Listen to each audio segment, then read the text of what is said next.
these people attacking you are the same ones telling us, be compassionate, find your kindness. What's wrong with you if you don't agree with their message? I mean, this is one of the reasons why they're so easy to reject, is it not? Yeah, absolutely. I mean, it feels like sometimes you're being metaphorically beaten to death with a be kind sign. And we are peaceful and loving as they sort of step on your face. So it's the ultimate in hypocrisy and just gaslighting.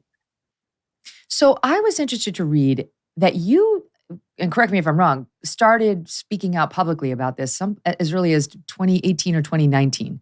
And in the evolution of this story, that's early. Yeah, well, I knew about this in 2015. I started speaking out in 2016, but seriously, with a message of a woman is an adult human female in 2018. But there were women writing books about this in the 1970s. Janice Raymond wrote a book called The Transsexual Empire that talked about the danger that this particular ideology posed to women. So I'm quite late. But yeah, this new incarnation of trans activism and the attack on women's rights, I've been speaking about this seriously since 2018. I'm so late. I was on the other side for much of my professional career. I explained this to the audience the other day. I had a trans person in my family. It was an absolute nuclear bomb that went off, somebody by marriage. And I don't get into exactly who it was because that person has children and it's not my secret to reveal. But the point is, it was absolutely devastating for that portion of my family. And I felt bad for the person because this was back in right after the turn of the century, the early 2000s. And nobody was really coming out as trans or having surgeries. So the bullying was pretty enormous. And I felt bad. It was still a small collection of people who were doing it. And I said, just leave them alone, let them live. And it was still, in my view, limited to just the genuinely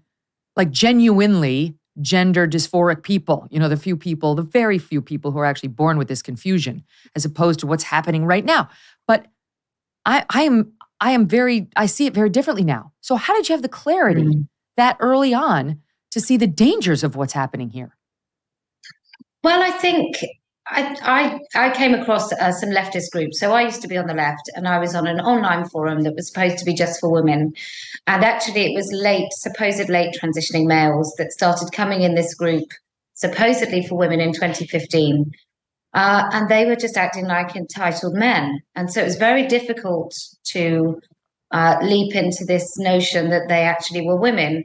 And what was really interesting is how much women fawn over those men.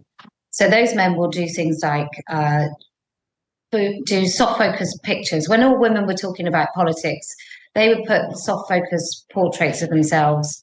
And then nobody was allowed to at all say that they were men. We had to all say that they were gorgeous and beautiful. And this just felt so uncomfortable. It was such a big lie that I started speaking up. And as soon as I did, I was just shouted at. It was horrendous. And so I just knew then I'm not allowed to talk about it. Therefore, I want to talk about it and I want to understand why I'm being silenced on this issue. Were you just, are you just a spicy Brit? Are you just somebody who's like, the more you tell me I can't, the more I will? Well, probably. I think, look, I was a stay-at-home mother. I was really, really happy with staying home with my 4 kids, and I'm happily married. And nothing had really got my goat, if you like, as much as this. And then this was like, I'm a really confident woman. I'm very outspoken. I'm really sort of, out there, and I will speak my mind. But I've got a daughter who's an introvert. She won't be telling a man in her space to get out. And so I just thought, well, I need to step up. And if I'm not going to do it, then who is going to do it? And I guess a few years later, we realized that it had to be me. It's spun out of control. How did we get from the point I've referenced from 2002, right around there, where it was still very rare and very much the subject of scorn to come out as a trans person, to where we are now, where even if you say biological sex is real, you could be labeled a bigot and lose a job? Well, I think we've got here through there's so many threads to this. There's number one, the amount of money the medical industry make from lifelong patients when they transition them as children. You've got I Am Jazz that's sold as entertainment, which is just watching the slow decline of a very confused man, used to be boy, now man, just watch his life slip away in front of him. I think that's not helped culture. You had Caitlyn Jenner that came out and was celebrated within 6 months. He was Woman of the Year, and he'd only been one for 6 months. And I use that loosely because I don't call any men women. And it's just been this consistent be kind throughout our schools.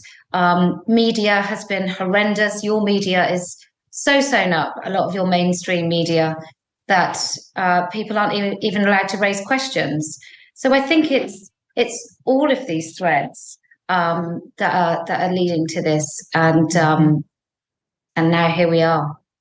When I saw the mob attacking you, when I saw the mob here in the States attacking Riley Gaines a week ago today, I think it was, out at San Francisco State University, I thought to myself, who are these people? How are there thousands attacking you? How are there hundreds on this campus attacking her?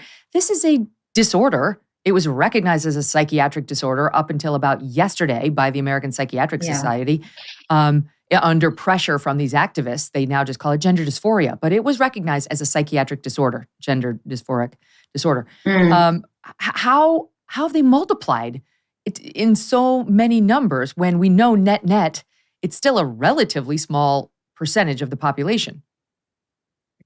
Well, to be brutal, when it comes to boys, I think it's online pornography. I think that is totally corrupting most things that our young men are doing. And I think online pornography, when I've talked to mothers of teenage boys who start identifying as girls, that is the route for a lot of boys. And for girls, we know that social contagion actually exists. We watch groups of girls starve or cut themselves. And this is just the latest in a long line of self-loathing of females. And, even girls that don't call themselves trans, they might call themselves non-binary or gender non-conforming, are having their breasts sliced off. And your country, as opposed to mine, it will do that. It will slice the breasts off of teenage girls. It's just barbarism. It's so just evil. Look, you did the tough thing during COVID. You paid your people and pulled your business through the pandemic. And now, doing the tough thing could qualify you for up to $26,000 per employee at covidtaxrelief.org. Government funds are available right now to reward companies with 2 or more employees who stayed open during COVID. This is not a loan, and you don't have to pay it back. The program's complicated, but no one knows more about it than the CPAs and tax experts at covidtaxrelief.org. You pay nothing up front. They do all the work and share a percentage of the cash they get you. Businesses of all types, including nonprofits and churches, can qualify, including those who took PPP loans, even if you had increases in sales. You did the tough thing for your employees during COVID. Let covidtaxrelief.org help get you up to $26,000 per employee. Go to covidtaxrelief.org. covidtaxrelief.org. covidtaxrelief.org. Hey, thanks so much for watching. If you like what you just saw, hit the subscribe button for more clips and full episodes.